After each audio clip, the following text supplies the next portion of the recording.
നമസ്കാരം, ഞാൻ വിവേക് ബാലകൃഷ്ണൻ. പ്രിയപ്പെട്ട മമ്മൂക്കയുടെ ഒരു ഗംഭീരമായ സിനിമ വരുന്നു എന്നുള്ളതാണ് ഇപ്പൊ കഴിഞ്ഞ ചെറിയ പെരുന്നാളിന് മലയാള സിനിമാ പ്രേമികൾക്ക് കിട്ടിയ ഏറ്റവും നല്ല വാർത്ത എന്നാണ് എനിക്ക് തോന്നുന്നത്. കാരണം മമ്മൂക്കയും ആസിഫ് അലിയും നസ്ലിനും ഈ മൂന്ന് പേരെയും മലയാളികൾക്ക് ഒരുപാട് ഇഷ്ടമുള്ള ആളുകളാണ്. ഇവർ മൂന്ന് പേരും ഒരു സിനിമയിൽ ഒരുമിക്കുന്നു. ഒരേ ഫ്രെയിമിൽ വരുമോ എന്നറിയില്ല.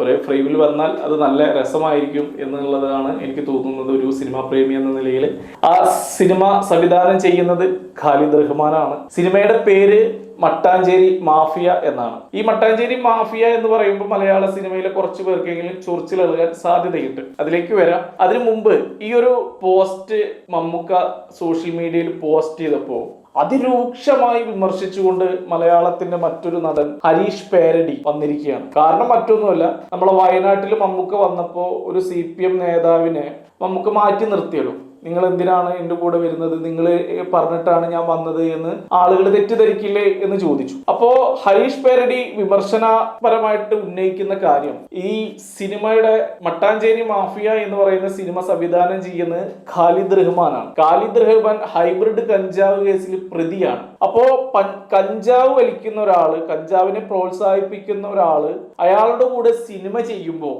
മമ്മൂക്ക കഞ്ചാവിനെ പ്രോത്സാഹിപ്പിക്കില്ലേ എന്ന് നാട്ടുകാർ വിചാരിക്കില്ലേ? എന്തുകൊണ്ടാണ് മമ്മൂട്ടിക്ക് അങ്ങനെ തോന്നാത്തത്? ഇത് ശരിയാണോ എന്ന് എനിക്ക് അറിയില്ല എന്നതാണ് ഹരീഷ് പേരടി ചോദിച്ചിട്ടുള്ളത്. തീർച്ചയായിട്ടും ഒരൊറ്റ നോട്ടത്തിൽ നോക്കുമ്പോൾ നമുക്കത് ശരിയാണല്ലോ ഹരീഷ് പേരടി പറഞ്ഞത് എന്ന് തോന്നാം. സ്വാഭാവികമായിട്ട് അങ്ങനെ തോന്നണം. എസ്പെഷ്യലി അന്തംകമ്മികൾക്ക് നിർബന്ധമായിട്ടും തോന്നണം. കാരണം അന്തംകമ്മികളെ സന്തോഷിപ്പിക്കാൻ വേണ്ടിയിട്ടാണ് ഹരീഷ് പേരടി ഇത് പറഞ്ഞിരിക്കുന്നത് എന്നുള്ള കാര്യത്തിൽ തർക്കമില്ല. ഹരീഷ് പേരടിയുടെ എന്താണ് രാഷ്ട്രീയം എന്താണ് എന്നുള്ളത് തോന്നുന്നില്ല. അയാൾ ഇടയ്ക്കിടയ്ക്ക് ശരിക്കും തോന്നുന്നു അയാളാണ് ശരിക്കും കഞ്ചാവ് വലിച്ച് നടക്കുന്ന ഒരു മനുഷ്യനെന്ന് എനിക്ക് തോന്നിയിട്ടുണ്ട്. ഈ ചില കാര്യങ്ങൾക്കൊക്കെ വിമർശിക്കാണ്ട് കേട്ട് കഴിഞ്ഞുണ്ടല്ലോ. എന്നാൽ ഇതിൽ ഗംഭീരമായി ഇപ്പൊ ഈ മമ്മൂക്കയെ സംബന്ധിച്ചിടത്തോളം ഈ ഒരു കാര്യം ആർക്കും ഒന്നും സംഭവിക്കാൻ പോകാത്ത കാര്യമാണ്. ഇവിടെ സാമൂഹ്യ പ്രതിബദ്ധതയുള്ള ഒരുപാട് വിഷയങ്ങൾ ദിനം പ്രതി വന്നുകൊണ്ടിരിക്കുമ്പോൾ ഇവരുടെ അണ്ണാക്കിൽ പഴം പുഴുങ്ങി വെച്ചിരിക്കുകയാണ്. ഇതിന്റെ മെയിൻ റീസൺ എന്ന് പറയുന്നത് ഹരീഷ് പേരടിക്ക് ഗംഭീരമായ അസൂയ ഉണ്ടെന്നും ഖാലിദ് റഹ്മാൻ വിളിച്ചൊരു റോള് കൊടുത്താൽ ആ കേസ് തീരുന്നതാണ് എന്നതാണ് എനിക്ക് തോന്നുന്നത്. അപ്പൊ അതിന് വേണ്ടിയിട്ടുള്ള ഒരു റോൾ എങ്ങനെയെങ്കിലും കിട്ടണം എന്നുള്ള രീതിയിലായിരിക്കും മൂപ്പര് ഇത് വെച്ച് അലക്കിയിട്ടുണ്ടാവുക.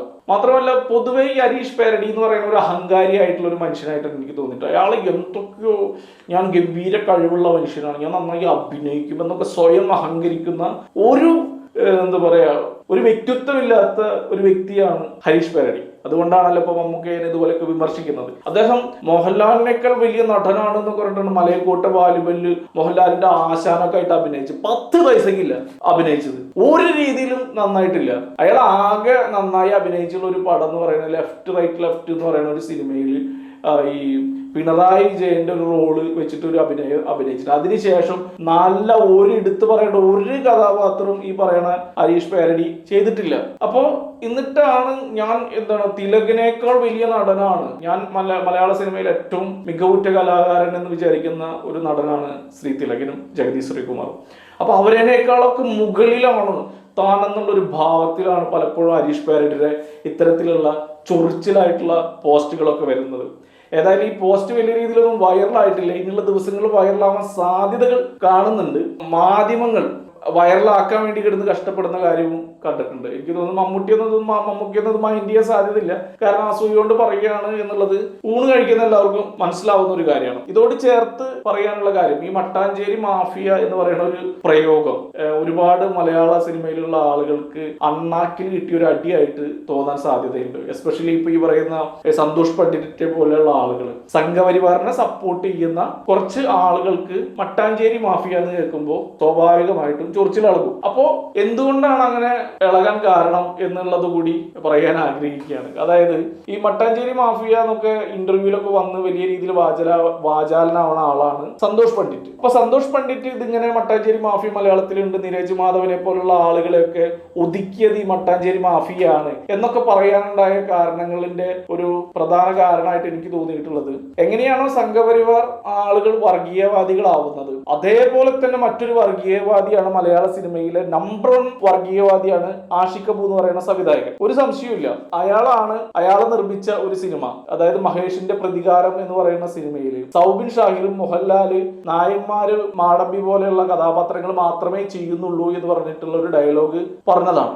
അതിനുശേഷമാണ് ഇത്തരത്തിലുള്ള ഒരു അടി തുടങ്ങിയത്. സാധാരണ മലയാള സിനിമ ഒരു 95-ന് ശേഷമൊക്കെ പാലക്കാടിന്റെ മനോഹരമായ നിഷ്കളങ്കമായ ഗ്രാമഭംഗിയും അതുപോലെ തന്നെ അവിടെയുള്ള മനകളും സാധാരണ വീടുകളും ഒക്കെയാണ് കൂടുതൽ മലയാളികൾ കണ്ടുവന്നിരുന്നത്. എന്നാൽ ഈ ഒരുപാട് പേര് മലയാള സിനിമയിലേക്ക് കടന്നു വന്നതോടുകൂടി അതൊക്കെ മാറി കൊച്ചിയുടെ ഒരുപാട് സ്വഭാവങ്ങൾ കാണിക്കുന്ന രീതിയിൽ, കൊച്ചി വലിയ രീതിയിൽ മലയാള സിനിമയെ സ്വാധീനിക്കുന്ന ലൊക്കേഷനായി മാറി തുടങ്ങിയിട്ടുണ്ട്. ഇപ്പൊ പൊതുവെ കൊച്ചി വിട്ടു തുടങ്ങിയിരിക്കുന്നു. പല രീതിയിലും ആളുകൾ പല മേഖലയിലുള്ള, ഇടുക്കിയാണെങ്കിലും അതുപോലെ കോട്ടയം, അങ്ങനെ എല്ലാ ജില്ലയും ഫോക്കസ് ചെയ്തിട്ട് സിനിമകൾ വന്നു തുടങ്ങി. പ്രേക്ഷകൻ വേറെ ലെവലിലേക്ക് എത്തി എന്നുള്ളത് കൂടി നമ്മൾ ഈ അവസരത്തിൽ ഓർക്കേണ്ടതുണ്ട്. അപ്പോൾ ഇത്തരത്തിലുള്ള ഈ മഹേഷിന്റെ പ്രതികാരത്തിലുള്ള ഇത്തരത്തിലുള്ള പ്രയോഗങ്ങൾ സ്വാഭാവികമായും മാടമ്പിമാരായിട്ടുള്ള പ്രേക്ഷകർക്ക്, നായന്മാരായിട്ടുള്ള ആളുകൾക്ക്, ഞങ്ങൾ സ്വയം സവർണരാണ് എന്നൊക്കെ വിശ്വസിക്കുന്ന കുറച്ച്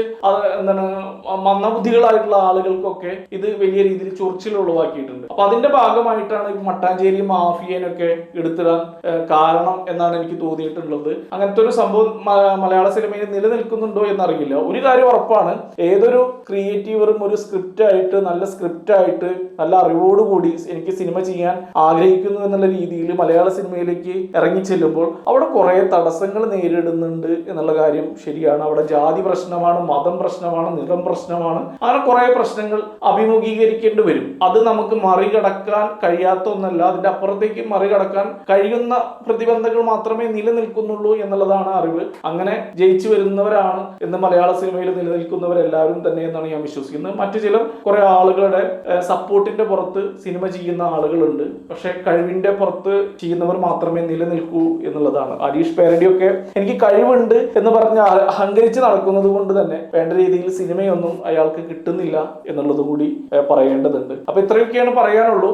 മമ്മൂട്ടിയുടെ മട്ടാഞ്ചേരി മാഫിയ എന്ന് പറയുന്ന ആ ഗംഭീര സിനിമ ഖാലിദ് റഹ്മാനെ പോലെയുള്ള ഒരു പ്രഗത്ഭനായിട്ടുള്ള സംവിധായകന്റെ ഒരു കീഴിൽ ഇവരൊക്കെ ഒത്തുകൂടുന്നു, നല്ല സിനിമ വരുന്നു എന്ന് പറയുമ്പോൾ ഗംഭീരമായിട്ടും അതൊരു സൂപ്പർ ഹിറ്റ് സിനിമ തന്നെ ആയിരിക്കും. പിന്നെ ഹരീഷ് പേരടി പറഞ്ഞ ഈ കഞ്ചാവുമായി ബന്ധപ്പെട്ടിട്ടുള്ള കേസ് നമ്മൾ മനസ്സിലാക്കേണ്ടത്, ക്രിയേറ്റിവിറ്റി എന്ന് പറയുന്ന ഒരു സാധനം ഇവിടെ ഉണ്ട്. ഒരാള് ക്രിയേറ്റീവറാണ്, അയാൾക്ക് ചെറിയ ദുശീലം ഉണ്ടെങ്കിൽ അതെങ്ങനെയാണ് ഈ പറയുന്ന ഒരു നടനെ ബാധിക്കുന്നത്? മമ്മൂട്ടി എന്ന് പറയുന്ന ഒരു നടൻ ആ വരുന്ന ആളുടെ കാലിബർ നോക്കുന്നു, അയാൾക്ക് ഈ സിനിമ ചെയ്യാൻ ശേഷിയുണ്ടോ നോക്കുന്നു, സ്ക്രിപ്റ്റ് നോക്കുന്നു. മാത്രമല്ല, മുമ്പ് എന്ന് പറയുന്ന ഒരു സിനിമ ഖാലിദ് റഹ്മാന്റെ സംവിധാനത്തിൽ മമ്മൂട്ടി അഭിനയിച്ചിട്ടുണ്ട്. അപ്പൊ അയാളുടെ കഴിവ് എന്താണെന്നുള്ളത് ശ്രീ മമ്മൂട്ടിക്ക് നന്നായിട്ട് അറിയാവുന്നതാണ്. നമ്മൾ ചില കാര്യങ്ങളൊക്കെ നോക്കിക്കഴിഞ്ഞാൽ എപ്പോഴും പോസിറ്റീവായിട്ട് സംഭവിക്കണം എന്ന് നമുക്ക് പറയാൻ പറ്റില്ല. അതുപോലെ തന്നെ സ്ക്രിപ്റ്റ് ആണെങ്കിലും ഇപ്പൊ ഇങ്ങനൊരു സിനിമ വന്നതുകൊണ്ട് മമ്മൂട്ടി കഞ്ചാവിനെ പ്രോത്സാഹിപ്പിക്കുന്നു എന്ന് ഒരിക്കലും പറയാൻ സാധിക്കില്ല. കാരണം അയാള് അന്ന് കഞ്ചാവ് കേസിൽ പെട്ടത് എങ്ങനെയാണ് എന്നുള്ളതിന്റെ സത്യാവസ്ഥയൊന്നും അയാൾ പറയുമ്പോൾ മാത്രമാണ് നമുക്ക് അറിയാൻ കഴിയുള്ളൂ. ഇന്ന് വരെ അയാളത് തുറന്നു പറയാൻ സന്നദ്ധനായിട്ടില്ല. നാളെ അയാൾ തുറന്നു പറയുമ്പോഴാണ് അതിന്റെ സത്യാവസ്ഥ പുറത്തു വരുള്ളൂ എന്ന് വിശ്വസിക്കുന്നു. അതുവരെ അയാളുടെ കഴിവിനെ കുറച്ച് കാണേണ്ടതില്ല, ആ സിനിമ കാണാതിരിക്കേണ്ടതും ഇല്ല എന്നതാണ് എനിക്ക് തോന്നുന്നത്. ഞാനിപ്പോ ഈ അടുത്ത കാലത്ത് കണ്ട ഏറ്റവും ഗംഭീരമായിട്ടുള്ള ഒരു സിനിമ എന്ന് പറയുന്നത് മമ്മൂക്കയുടെ ഭീഷ്മപർവം എന്ന് പറയുന്ന സിനിമയാണ്. അതിന്റെ സ്ക്രിപ്റ്റിംഗ് ആയിക്കോട്ടെ, ഡയറക്ഷൻ ആയിക്കോട്ടെ, അതിലെ ആക്ടിങ് ആയിക്കോട്ടെ, ഒക്കെ ആയിക്കോട്ടെ, അതൊരു നെഗറ്റീവ് ഷെയ്ഡാണ് ആ സിനിമ മൊത്തം. ആ നെഗറ്റീവ് ഷെയ്ഡിൽ പറയുന്ന ആ സിനിമ അവസാനിക്കുന്നത് പോസിറ്റീവ് വൈബിലാണ്.